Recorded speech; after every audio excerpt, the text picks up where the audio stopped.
Hey guys, in this video, I will show you how to get API key from Google AI Studio.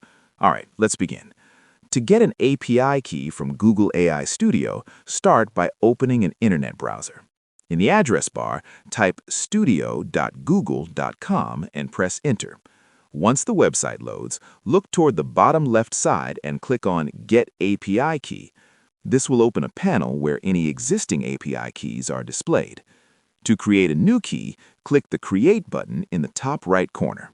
You will be asked to enter a name for your API key. You can use any name, as it is only for identification. After that, click the drop-down menu next to Project and select the project you want to link the API key to. You can also create a new project if needed. Once selected, click Create Key.